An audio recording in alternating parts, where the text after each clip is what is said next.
you talk about trying to handle success, the Carolina win. Obviously, you guys have done a pretty good job of that. How did you? Yeah, the girls that gave us a lot of confidence, but it never really, they never really got overconfident or thought they were something that they weren't.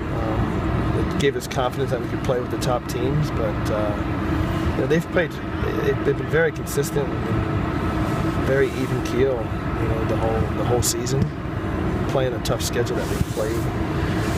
They're used to playing ranked teams, but they're confident.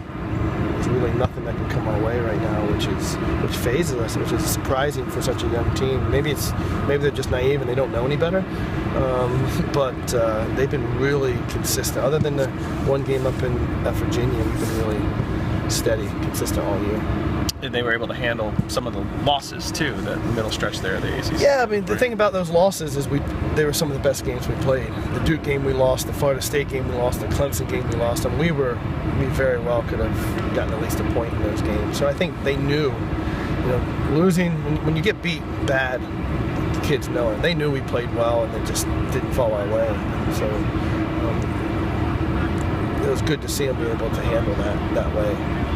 I know you had your goal of making the tournament, and now that you've won a game in the tournament, are you almost playing with house money now? Yeah.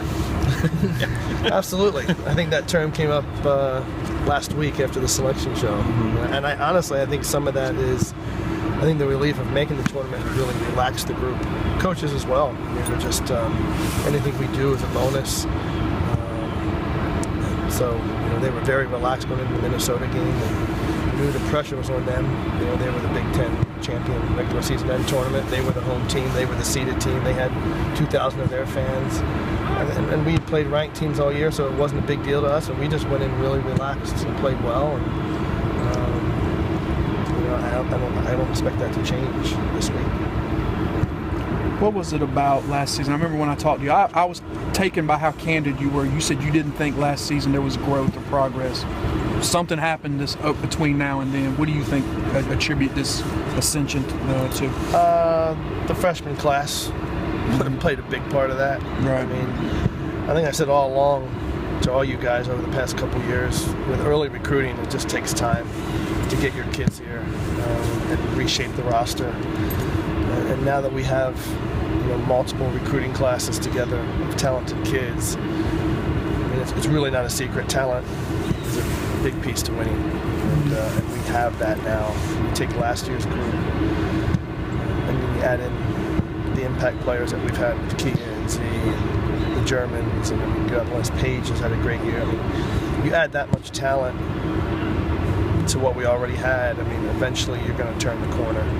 So we had a pretty good idea that this would be the year, that years 4 and 5 would be the year that, with what we have coming in, that we would be able to take a pretty big jump. So we're not shocked by it. So much of what you do is in Southern California in that regard in recruiting. Now you're in Northern California, but you're playing Pepperdine, near Malibu. So is this sort of a game where you can put yourself in terms of long term? Oh yeah, there's going to be recruits there. Even some of the Southern California kids, it's still the closest they're going to get to us. So I know we have some people coming from California.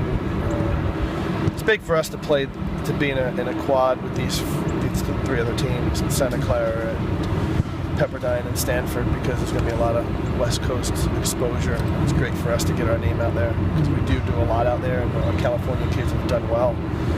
But this just gives us so much more exposure to play against those teams.